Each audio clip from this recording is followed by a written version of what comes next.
TNPSC group 2 தேர்வில் கேட்கப்பட்ட தமிழ் கேள்வி. பருப்பு உள்ளதா என வணிகரிடம் வினாவும் வினா எவ்வகை வினா? இதற்கான ஆப்ஷன்ஸ் கொளல் வினா, அரியா வினா, ஐய வினா, ஏவல் வினா. முதல்ல கொஸ்டின் ஒரு வாட்டி பார்த்துருவோமா?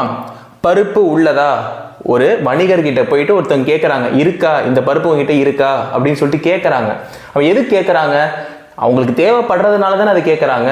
அப்போது ஒரு பொருள் தேவைப்படுவதற்காக, அந்த ஒரு பொருள் நம்ம வாங்குறதுக்காக ஒருத்தரிடம் நம்ம எழுப்புற வினாவுக்கு பேர் தான் கொளல் வினா அப்படின்னு சொல்லுவாங்க. அதனால இதற்கான சரியான விடை ஆப்ஷன் ஏ, கொளல் வினா. இப்போ அரியா வினானா என்னன்னு பார்ப்போமா? அரியா வினா அப்படின்றது நமக்கு ஒரு விஷயம் தெரியல, இப்போ தெரிஞ்சுக்கிறதுக்காக நம்ம ஒருத்தவங்க கிட்ட கேட்குறோம். உதாரணத்துக்கு இந்த பாடம் எனக்கு தெரியல, உனக்கு தெரியுமா அப்படின்னு கேட்டோம்னா அதுதான் அரியா வினா. நம்ம ஒரு விஷயத்தை தெரிஞ்சுக்கிறதுக்காக, தெரியாத விஷயத்தை தெரிஞ்சுக்கிறதுக்காக எழுப்புற வினா தான் அரியா வினா அப்படின்னு சொல்லலாம்.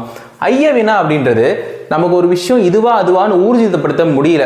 உதாரணத்துக்கு சிறுத்தையா புலியா, கயிறா பாம்பா, அங்கே தூரத்தில் ஒன்று தெரியுது, அது கயிறா இல்லை பாம்பா அப்படின்னு சொல்லிட்டு நமக்கு ஷோரா இல்லை, இதுதான்ப்பா அப்படின்னு சொல்லிட்டு நம்மளால சொல்ல முடியல, டவுட்டா இருக்கும் அப்படின்னா அந்த இடத்துல எழுப்பப்படுறது தான் ஐய வினா. அடுத்து ஏவல் வினா. நம்ம ஒருத்தவங்க கிட்ட ஒரு வேலையை கொடுத்துட்டோம், அப்போ அவங்க வேலையை முடிச்சாங்களா இல்லையான்னு சொல்லிட்டு நம்ம கேட்போம் இல்லையா? உதாரணத்துக்கு இந்த ஸ்கூல்ல இல்லை காலேஜில் டீச்சர்ஸ் வீட்டு பாடம் கொடுத்து முடிச்சியா அப்படின்னு கேட்பாங்க இல்லையா? அந்த மாதிரி கேட்கக்கூடிய வினா தான் ஏவல் வினா. நம்ம ஒருத்தவங்க கிட்ட ஒரு வேலையை முன்னாடியே கொடுத்து ஏவிட்டோம், ஆனால் அவங்க அதை முடிச்சாங்களா இல்லையா நமக்கு தெரியாது, நம்ம கேள்வி எழுப்பினா தானே தெரியும். அந்த மாதிரி நேரத்தில் எழுப்பக்கூடிய வினா ஏவல் வினா.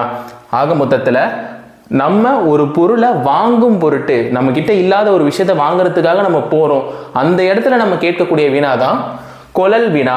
ஒரு பொருளை நாம் பெற்றுக்கொள்வதற்காக எழுப்பப்படும் வினா கொளல் வினா எனப்படும். இந்த மாதிரியான டிஎன்பிஎஸ்சி கேள்விகள் மற்றும் பொது தமிழுக்கு இந்த சேனலை சப்ஸ்கிரைப் பண்ணி உங்கள் ஃப்ரெண்ட்ஸ்கிட்ட ஷேர் பண்ண மறந்துடாதீங்க. நன்றி.